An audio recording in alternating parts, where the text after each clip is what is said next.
Saudações a todos, vamos dar prosseguimento ao nosso curso regular de Física Fundamental 1, tratando inicialmente, nós estamos na aula de número 2, certo? E na aula imediatamente anterior, a aula de número 1, nós iniciamos o capítulo intitulado Cinemática Vetorial em 3 dimensões. Então, nós estávamos falando durante a última aula encerramos a última aula falando falando muito superficial e introdutoriamente sobre um assunto que é central, que é fundamental e é predominante no âmbito do cálculo diferencial integral, especialmente no âmbito da análise real, que é analisar as funções contínuas, verificar quanto que o intervalo de domínio de uma determinada função é contínuo e se é possível aplicar limite, e então, se existe continuidade, é possível aplicar o operador de derivada. Então, nós falamos também muito rapidamente sobre o espaço discreto e apresentamos exemplos e uma contextualização muito introdutória sobre o que é o espaço discreto, e falamos sobre o espaço contínuo, informando que o espaço contínuo composto de fato representado por um conjunto infinito e incontável, por exemplo, o conjunto dos números reais, e no caso dos números reais, esse tal espaço ele é contínuo, uma vez que ele apresenta infinitos dentro de infinitos. E agora vamos retomar nossa discussão sobre as variáveis cinemáticas, né?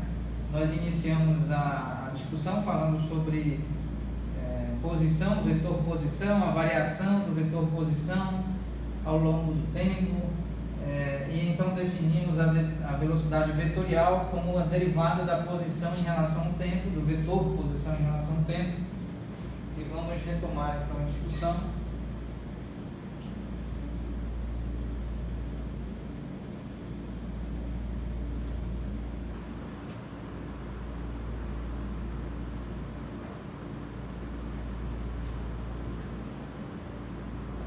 Continuando, aqui nós temos o vetor posição, nós escrevemos o vetor posição em termos das coordenadas cartesianas e estamos considerando o espaço euclidiano de 3 dimensões. E quando nós utilizamos coordenadas cartesianas, então nós temos um conjunto de versores de base, a saber, I versor, J versor e K versor, e ainda nós consideramos que I versor, J versor e K versor estão completamente fixos, não apresentam qualquer tipo de dinâmica, estão completamente fixos, ali fixados exatamente na origem do sistema de coordenadas cartesiano, e portanto a estes tais e referidos versores, I versor, J versor e K versor, não se aplica qualquer espécie de dinâmica. Então nós vamos agora, mais uma vez aqui, escrever a posição em relação ao tempo. A posição em relação ao tempo é dada por I versor, coordenada x, dependente do tempo, J versor, coordenada y, dependente do tempo, mais K versor, coordenada z, dependente do tempo. Mais uma vez, frisando, destacando que nós estamos fazendo uso da relatividade, da teoria de relatividade proposta por Galileu, na qual as medidas de tempo realizadas em um referencial 1 são exata e precisamente iguais, coincidem numericamente com as medidas de tempo aferidas pelo referencial 2 ou pelo referencial 3. Qualquer que seja a configuração entre os referenciais. A primeira configuração é se o referencial 1 está em repouso em relação ao referencial 2, então ambos, referencial 1 e 2, são inerciais entre si. E nesse caso, o tempo medido pelo referencial 1 é igual ao tempo aferido pelos relógios acoplados ao referencial 2, e assim afirma e estabelece a teoria de relatividade de Galileu. Para o segundo caso, o segundo caso ocorre na configuração em que o observador 2 o referencial 2 está em movimento retilíneo uniforme em relação ao observador 1. Então nós temos aí também, podemos afirmar que o referencial 1 e o referencial 2 ambos são referenciais do tipo inerciais, e ainda assim os intervalos de tempo e os tempos aferidos e medidos por ambos os referenciais 1 e 2 são exata e precisamente e coincidentemente iguais do ponto de vista numérico. Muito bem, a outra situação é a situação física na qual o referencial 2 está acelerado em relação ao referencial 1, e então nós temos referencial 1 e 2, referencial 2 e 1 são ditos referenciais do tipo não inerciais. E ainda assim, no contexto da teoria da relatividade de Galileu, o tempo medido pelo observador 2 é exatamente igual, é coincidentemente igual do ponto de vista numérico ao tempo medido pelo observador 1. Então, uma vez que a teoria de relatividade de Galileu, aqui mais uma vez destacando, enfatizando que ela considera um espaço vetorial euclidiano de 3 dimensões, e então o espaço é um espaço tridimensional. Porém, e ainda os tempos aferidos pelos relógios acoplados aos respectivos sistemas de referência, esses tempos, essas medidas de tempo são consideradas como parâmetros, são uma espécie de parâmetro das funções x, y e z, por exemplo, no sistema de coordenadas cartesiano, onde x, y e z sim estão associados ao espaço tridimensional, e elas são parametrizadas, a exemplo do que nós fazemos em geometria analítica, em que existe a função e existe o parâmetro da função, e a função depende do parâmetro tal, qualquer que seja. Então aqui no caso o tempo funciona como um parâmetro matemático, óbvio que medido por um conjunto de relógios devidamente sincronizados em seus respectivos sistemas de referência, em seus respectivos referenciais. Mas é importante frisar e destacar que o tempo não configura-se como uma dimensão, a exemplo do que é realizado pela teoria da relatividade especial de Einstein e pela teoria da relatividade geral de Einstein, em que a velocidade da onda eletromagnética propagando-se no vácuo multiplicado pela variável temporal, pela coordenada temporal, gera uma dimensão que é então uma quarta dimensão, compondo um espaço-tempo, um espaço temporal do tipo quadridimensional, do tipo de 4 dimensões. Nesse caso não é assim, o tempo é apenas um parâmetro que é uma variável que parametriza a evolução das coordenadas, sim, essas coordenadas x, y e z associadas ao espaço vetorial euclidiano de 3 dimensões, que é o espaço tridimensional considerado pela relatividade, a teoria de relatividade da Galileu. Então aqui nós sabemos que o módulo de I versor é igual ao módulo de J versor, que é igual ao módulo de K versor, que é igual a 1. Nós sabemos que a derivada de I versor em relação ao tempo é igual a 0 vetor. 0 vetor nós sabemos que é I versor 0 mais J versor 0 mais K versor 0. Nós sabemos que a derivada de J versor em relação ao tempo também é igual a 0, uma vez que I versor, J versor e K versor são versores de base que estão devidamente acoplados à origem do sistema de coordenadas e, portanto, não apresentam qualquer tipo de dinâmica. Isso é representado aqui pela derivada de J versor em relação ao tempo igual a 0 vetor, e isso é I versor 0 mais J versor 0 mais K versor componente 0. Similarmente, a derivada de K versor em relação ao tempo também é igual a 0 vetor, e isso é I versor 0 mais J versor 0 mais K versor componente 0. Muito bem. Agora vamos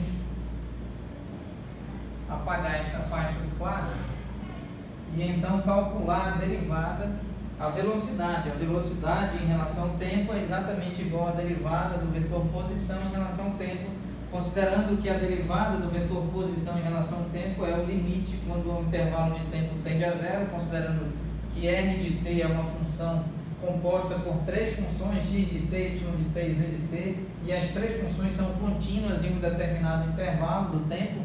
Então, considere um determinado intervalo do tempo, x de t, y de t e z de t. Se presumirmos, assumirmos previamente, tomarmos como verdade de que essas funções x, y e z, todas com dependência funcional na variável temporal, essas funções são então contínuas nesse tal intervalo e, portanto, elas podem ser sem qualquer perda de generalidade, sem qualquer receio de equívoco algébrico, tratadas aqui por meio desse limite, e, portanto, podemos transformar esta operação numa operação de derivada do vetor posição em relação ao tempo. Muito bem, então, o vetor velocidade agora é uma função que depende do tempo, ou seja, apresenta uma dependência funcional na variável de evolução temporal. Isso é igual a derivada em relação ao tempo, recordando que a derivada é uma espécie de operação matemática que atua sobre uma determinada função, e essa função em particular é a função vetorial, posição em relação ao tempo. Então aqui nós temos derivada em relação ao tempo, abre chaves, abre colchetes, e atuando sobre o vetor posição desta forma.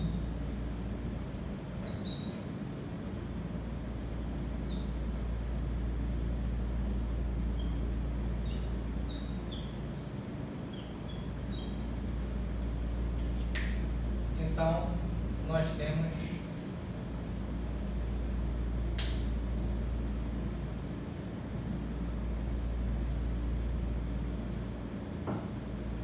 agora, aplicando o operador de derivada, nós precisamos considerar aqui, com base no cálculo diferencial integral, vamos fazer uma breve observação, fazendo uso das regras, das propriedades desenvolvidas no âmbito do cálculo diferencial e integral. E inclusive vale ressaltar aqui que em breve estaremos iniciando cursos regulares e mini cursos nesta modalidade de gravação dos cursos, e então esses mini cursos e cursos sobre cálculo diferencial integral, sobre cálculo tensorial, entre outros métodos, entre outros tópicos de matemática e de estatística, seja ela estatística descritiva ou estatística inferencial, sim, nós estaremos ministrando, gravando, fazendo upload para a nossa plataforma no YouTube e enviando e disponibilizando e exibindo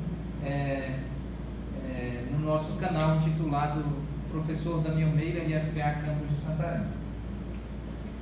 Então aqui vamos apenas assumir como verdade algumas propriedades e evitar nesse momento a realização de demonstrações. Vamos considerá-las como verdadeiras. Então aqui nós temos a derivada em relação a x da função f1 de x mais a função f2 de x. Essa derivada é igual a derivada em relação a x da função f1 de x mais a derivada sobre a função f2 de x em relação a x. Uma outra propriedade importante é de que a derivada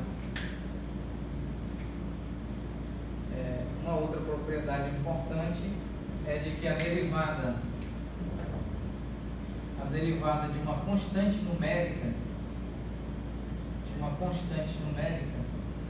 é igual a zero, considerando que K é uma constante numérica, um número pertencente ao espaço dos reais, ou mesmo ao espaço dos complexos, certo? Sobre os espaços complexos também estaremos oportunamente gravando, ministrando, fazendo upload e exibindo um mini curso sobre álgebra em espaço complexo. Aqui nós estamos fazendo álgebras vetoriais em espaços, no espaço real, no espaço euclidiano de 3 dimensões, com um corpo matemático, assim intitulado, uma estrutura matemática denominada corpo matemático, aqui sendo utilizado no espaço dos reais. Oportunamente, sim, estaremos falando sobre uma álgebra no espaço dos números complexos. Então, outra propriedade importante é que a derivada em relação a x da função f1 de x multiplicado pela função f2 de x, esta propriedade também pode ser demonstrada, e não faremos a demonstração nesse momento. É igual a derivada da primeira função aplicada, o operador de derivada aplicado à primeira função, multiplicado pela segunda função aqui conservada, mais conserva-se a primeira função e aplica-se o operador de derivada sobre a segunda função. Muito bem. ainda apresentando algumas propriedades, vamos apagar esta faixa do quadro e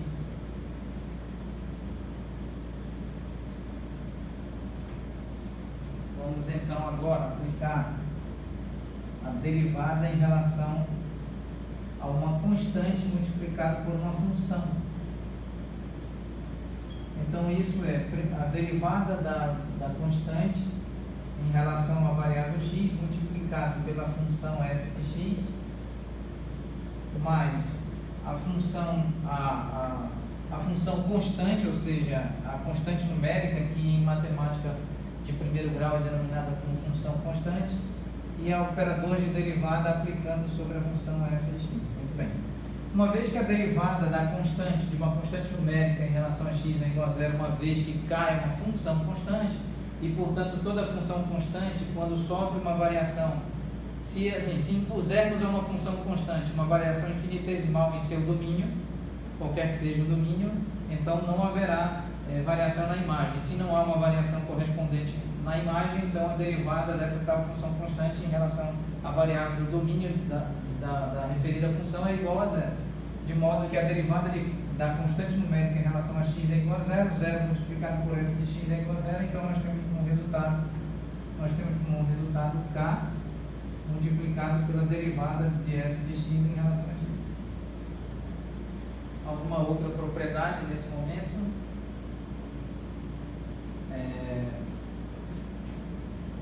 E isso vale, vamos aqui tentar generalizar, vamos aplicar a derivada em relação a x. Vamos fazer aqui f de 1 de x dividido por f de 2 de x, certo? E sempre considerando aqui que f de 2 de x é diferente de zero para um determinado intervalo do domínio de x.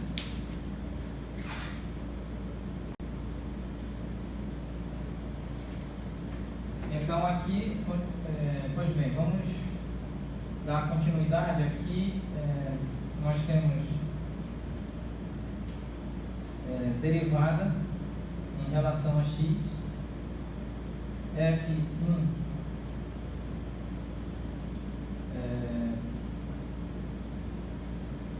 como resolver isso. Então vamos, antes de nós fazermos essa demonstração, não a demonstração, mas a apresentação da propriedade,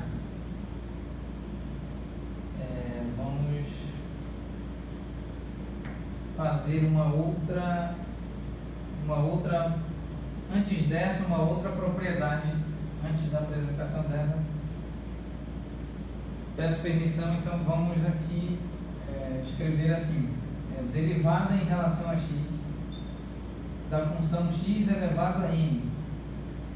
Isso é igual a n, x elevado a n menos 1, é uma regra que pode ser demonstrada.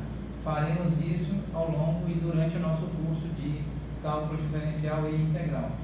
Porém, nesse momento, devemos acreditar nesta afirmação. Então, aqui nós temos n multiplicado por x elevado a n menos 1. E muito bem, então agora vamos considerar a derivada. Vamos considerar, por exemplo, aqui a derivada em relação a x de uma função composta g de f de x. Então vamos considerar a função g, e a função g apresenta dependência funcional em outra função, a saber, a função f de x. E o operador de derivada aplica sobre a variável, atua sobre a variável x, atua sobre essa grande função, essa função composta, mas considerando a variável x. Então, aqui nós temos derivada de g em relação a f multiplicado pela derivada de f de x em relação a dx. Esta propriedade, esta regra também pode ser devidamente, rigorosamente demonstrada. Assim faremos oportunamente. Então agora vamos considerar uma outra propriedade, aí sim vamos aplicar a propriedade sobre a divisão de duas funções.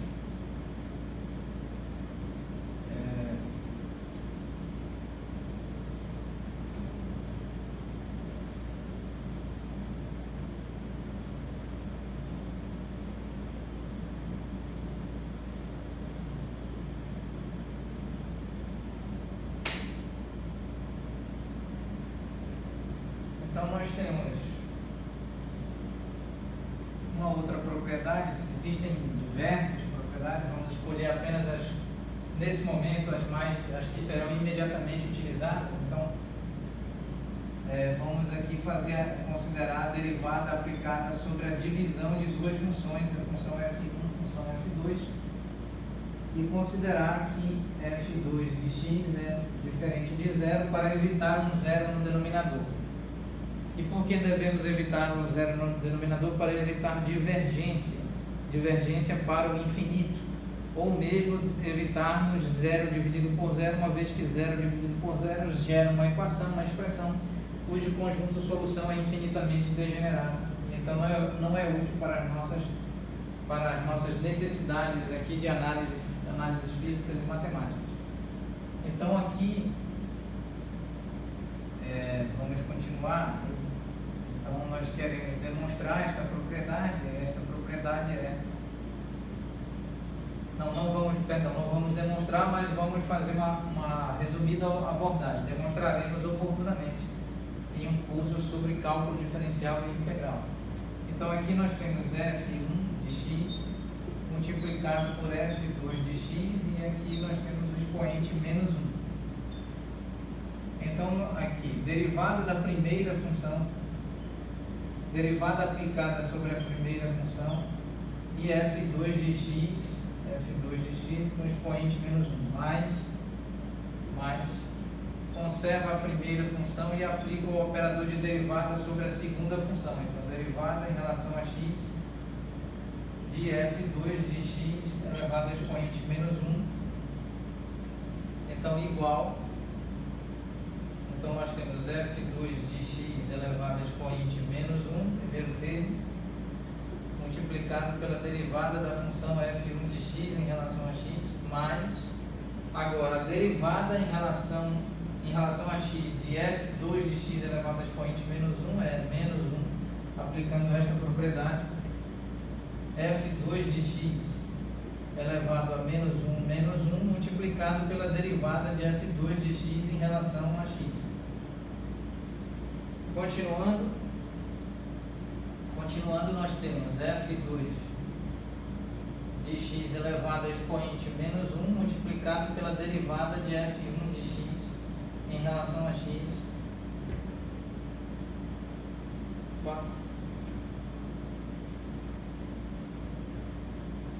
Cometi algum erro, pequeno erro.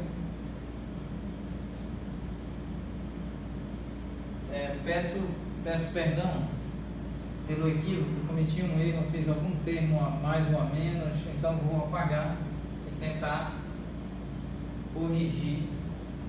Peço perdão pelo equívoco, mas agora, ainda bem que nós identificamos em tempo hábil. Então nós temos f2 de x elevado a expoente menos 1 multiplicado pela derivada de f1 de x em relação a x. Aqui está o primeiro termo, mais, sim, agora f1 de x multiplicado por menos 1, aplicando a derivada sobre todo esse termo, f2 de x menos 1, de acordo com esta propriedade, nós estamos usando esta propriedade e esta propriedade,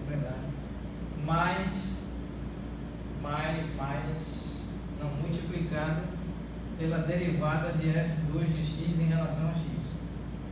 Então, sim, nós temos f2 de x expoente menos 1 multiplicado pela derivada de f1 de x em relação a x, menos f1 de x, f2 de x elevado a expoente 2, menos 2, multiplicado pela derivada de f2 de x em relação a x. Muito bem. Continuando,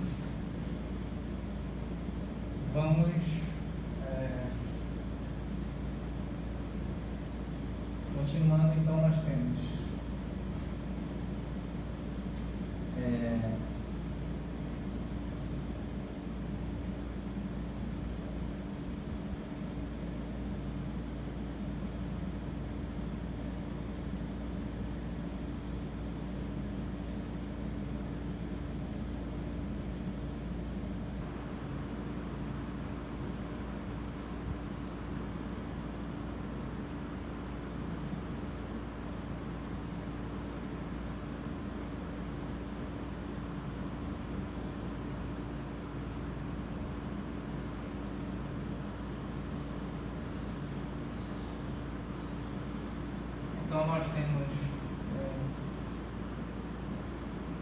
vamos escrever, se pusermos em evidência f2 de x elevado a expoente menos 2. Então vamos manter em evidência f2 de x tudo elevado a expoente menos 2. Então o primeiro termo será f2 de x multiplicado pela derivada de f1 de x em relação a x menos f1 de x multiplicado pela derivada de f2 de x em relação a x. Então, aqui está. Muito bem, fecha chaves, fecha colchete. Então, nós temos como resultado resultado da propriedade, derivada em relação a x da divisão de f1 de x, f2 de x. Isso é igual a f2 de x, derivada de f1 de x em relação a x, menos f1 de x, derivada de f2 de x em relação a x, tudo dentro de um colchete dividido por f2 de x elevado a expoente 2 e considerando previamente que f2 de x é diferente de zero para um determinado intervalo do domínio.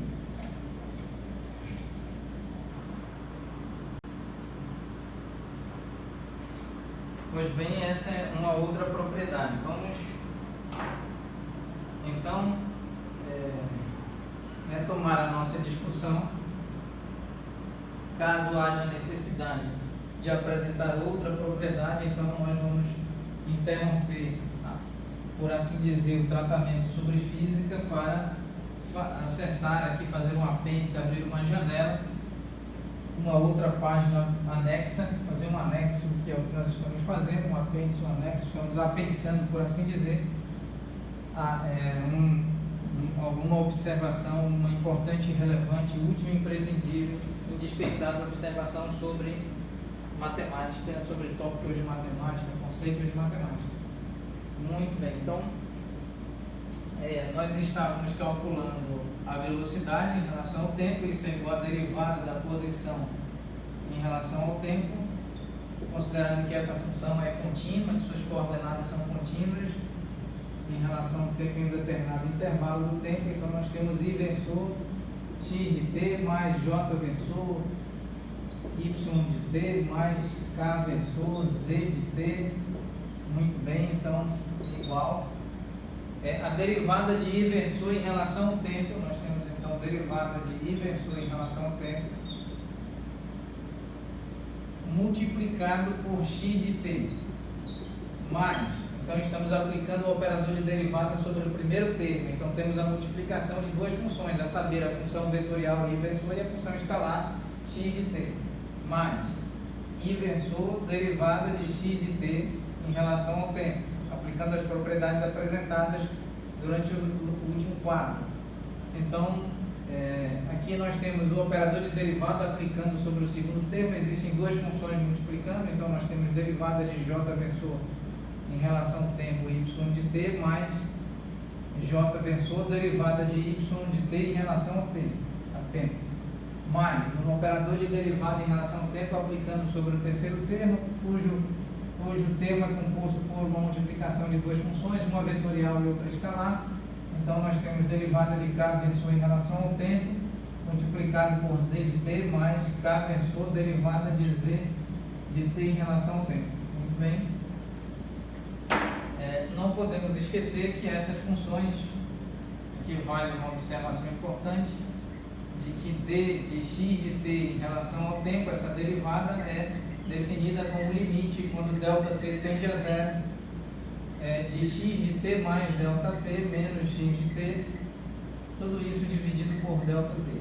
Então as funções devem ser contínuas para que a aplicação do limite gere efetivamente a derivada. Então nós temos aqui a definição de derivada de y de t em relação a t. Isso é o limite quando ΔT tende a zero, de y de t mais ΔT menos y de t dividido por ΔT quando ΔT tende a zero. E a outra definição, por fim, é de derivada de z de t em relação a t é igual ao limite quando ΔT tende a zero, de z de t mais ΔT, tempo final menos tempo inicial, dividido por ΔT. Muito bem. Então nós sabemos que, voltando para esta expressão, nós sabemos que, que DI versor em relação ao tempo é igual a DJ versor em relação ao tempo, que é igual a DK versor em relação ao tempo, e isso é igual a zero vetor, que é igual a I versor 0 mais J versor 0 mais K versor 0. Muito bem, então isso é 0 vetor multiplicado por x de t gera 0 vetor, e 0 vetor é um elemento neutro da operação de soma no espaço vetorial euclidiano de 3 dimensões. Portanto, todo vetor somado com o elemento neutro da operação de soma é igual o referido, o supracitado aqui, o supramencionado vetor. Então, não há alteração, trata-se de um elemento neutro da operação de soma no espaço euclidiano de 3 dimensões. Então nós temos aqui I versor, derivada de x de t em relação ao tempo, não é? Derivada de x, que depende do tempo em relação ao tempo, mais derivada de j versor em relação ao tempo é igual a 0 vetor. Então nós temos mais j versor derivada de y de t em relação ao tempo, mais derivada de k versor em relação ao tempo é igual a 0 vetor, e nós temos k versor derivada de z de t em relação ao tempo. Então isto é o que nós denominamos como velocidade em relação ao tempo. A velocidade em relação ao tempo é definida dessa forma, e isso é igual a derivada do vetor posição em relação ao tempo em relação derivada do vetor posição, que por sua vez depende funcionalmente do tempo, e a derivada é calculada em relação à variável temporal. Muito bem, aqui está nosso vetor velocidade. Então vamos agora calcular o módulo desse vetor velocidade e o módulo do vetor posição. Mas antes vamos tentar aqui imediatamente calcular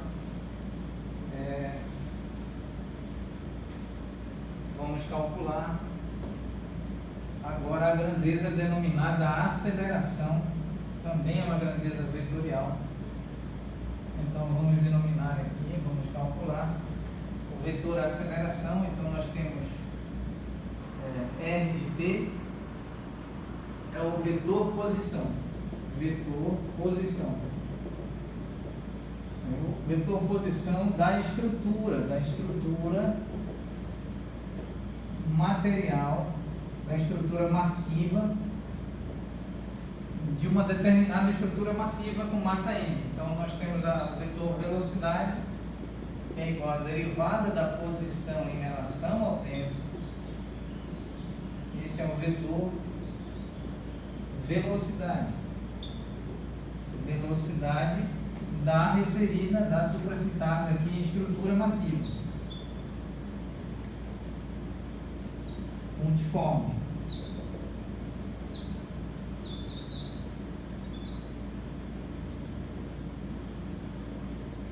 É possível calcular vetor posição, vetor velocidade, vetor aceleração para uma estrutura do tipo extensa, tipo corpo extenso? Sim, é possível, nós estudaremos oportunamente. E agora vamos calcular a aceleração. A aceleração vetorial. Vamos calcular a aceleração vetorial. E a aceleração vetorial é igual a derivada da velocidade. A derivada da velocidade em relação ao tempo. Então,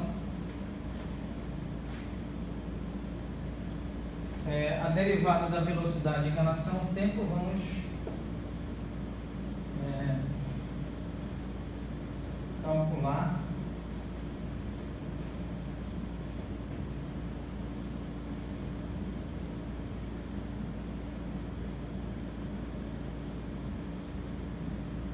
Então aqui nós temos derivada em relação ao tempo do vetor velocidade, e o vetor velocidade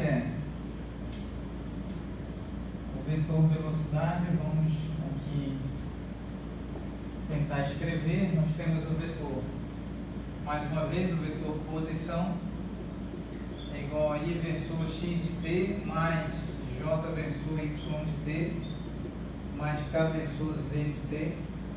Nós temos a velocidade vetorial, que é igual a derivada da posição em relação ao tempo.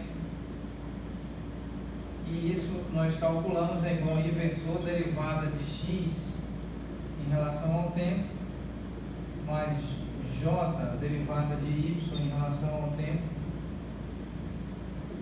mais k versor derivada de z em relação ao tempo. E também podemos escrever que a componente x é a derivada de x em relação ao tempo, a componente y é igual a derivada de y em relação ao tempo, e a componente z é igual a derivada, analogamente, a derivada de z em relação ao tempo. Então nós podemos assim escrever o vetor velocidade em relação ao tempo como I versor componente x em relação ao tempo, mais o j versor componente y em relação ao tempo, mais o k versor componente z da velocidade em relação ao tempo. Muito bem, então, calculando a derivada da velocidade em relação ao tempo, nós temos, vamos calcular, então, nós temos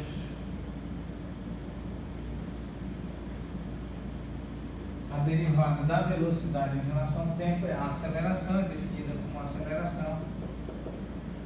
Então, a derivada da velocidade em relação ao tempo é derivada em relação ao tempo de I versor componente x em relação ao tempo, componente x da velocidade, j versor componente y da velocidade em relação ao tempo, mais k versor componente z da velocidade em relação ao tempo. Então isso é igual a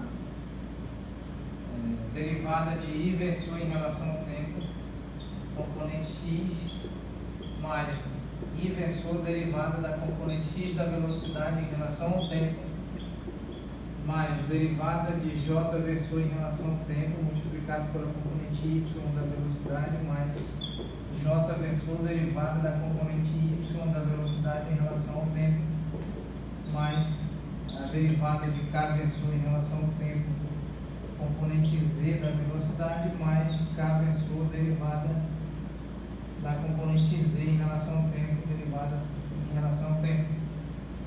Então agora nós temos, nós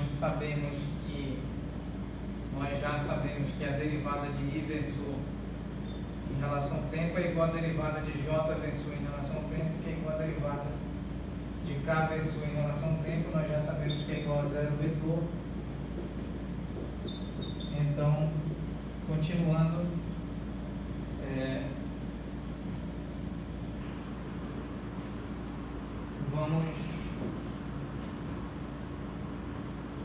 vamos então escrever a aceleração em relação ao tempo, a derivada da velocidade em relação ao tempo, como I versor, derivada da componente x em relação ao tempo, da componente x da velocidade em relação ao tempo, mais j versor, derivada de v componente y em relação ao tempo, mais k versor, derivada da componente z em relação ao tempo. Então, nós temos a aceleração, a componente x da aceleração é igual à derivada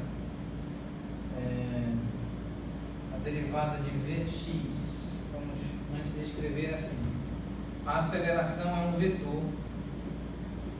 A aceleração é um vetor, então ela é escrita como ax de t mais i versor a componente x de t, j versor a componente y de t, mais k versor a componente z de t, de modo que nós podemos escrever aqui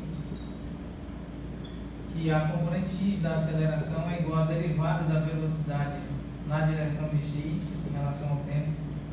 A componente y da aceleração é igual à derivada da velocidade na direção do eixo y,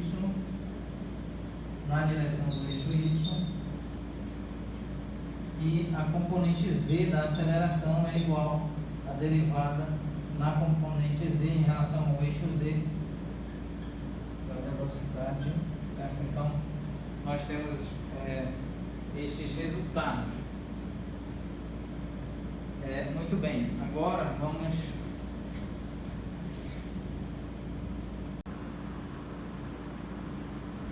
continuando, vamos então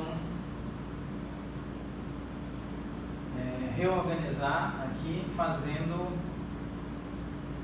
uma outra análise.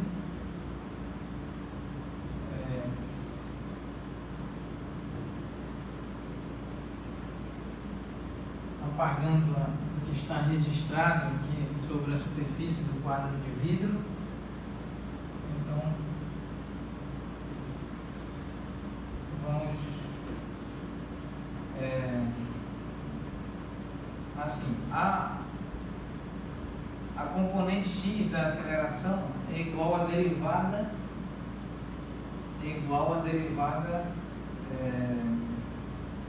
da componente x da velocidade em relação ao tempo, e nós sabemos que a derivada, a velocidade, a componente x da velocidade é definida como a derivada de x de t em relação ao tempo. Então nós temos segunda derivada em relação ao tempo de x de t. E o que significa esse 2? Não significa expoente, nós não estamos elevando o d a expoente 2 ou d a expoente 2, nós estamos simplesmente indicando com o número 2 o número de vezes que o operador de derivada é aplicado sobre a função x. Então, a coordenada espacial x. Então, a aceleração é igual à derivada de ordem 2, a segunda derivada, ou mesmo, em outras palavras, a derivada de ordem 2 é aplicada sobre a função de x. A componente y da aceleração é a derivada da velocidade na direção de y em relação ao tempo. Então, isso é derivada em relação ao tempo da derivada em relação ao tempo sobre a variável y, de modo que nós podemos reescrever como segunda derivada ou derivada de ordem 2 aplicada sobre a função y, derivada de ordem 2 em relação ao tempo. E aqui nós temos a componente z como a derivada sobre a componente z da velocidade em relação ao tempo, e analogamente nós temos derivada em relação ao tempo, derivada de z em relação ao tempo, da coordenada espacial z em relação ao tempo. Isso é igual à segunda derivada de ordem 2 sobre a função z de t. Isso tudo calculado em relação ao tempo. Então, o vetor aceleração também pode ser reescrito como a derivada, pode ser escrita como a segunda derivada da posição em relação ao tempo, a derivada de ordem 2. Isso é igual a I versor, derivada de ordem 2 sobre a coordenada x, mais J versor, derivada de ordem 2 no tempo sobre a coordenada Y, derivada na variável temporal, mais K versor, segunda derivada de ordem 2 na coordenada sobre a variável temporal. Então nós temos uma outra forma de escrever o vetor aceleração. Muito bem, então nós já definimos posição, velocidade e aceleração de uma estrutura material dotada de massa e parece redundante, mas uma estrutura massiva, uma estrutura material, e essa estrutura necessariamente possui entre diversas propriedades, uma que deve ser aqui destacada, enfatizada, que é exatamente a massa. Então, nós podemos calcular para estruturas pontiformes e para estruturas extensas ou extensas. Então, uma estrutura extensa é a estrutura com relação à qual nós devemos levar em consideração as suas dimensões em relação às dimensões da dinâmica do movimento. Ao passo que uma estrutura pontiforme, como o próprio nome sugere, uma estrutura pontual com U, é uma estrutura que pode ser modelada, não é que seja exata e precisamente, mas de todo modo pode ser modelada tal como é modelado um ponto no âmbito da geometria euclidiana e, portanto, suas dimensões são completamente desconsideradas e desprezíveis e completamente irrelevantes em relação às medidas que envolvem a dinâmica do movimento, a dinâmica do sistema em questão. Então, agora vamos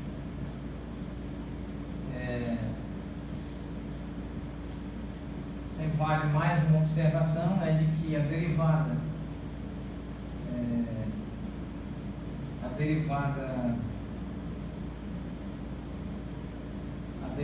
da velocidade, da componente x da velocidade em relação ao tempo é o limite quando ΔT tende a zero de v de x t mais ΔT menos v de x, dependendo do tempo, dividido por ΔT, e esse limite fazendo ΔT tendendo a zero. Então, AY também, do mesmo modo, analogamente, é igual à derivada da componente y da velocidade em relação ao tempo.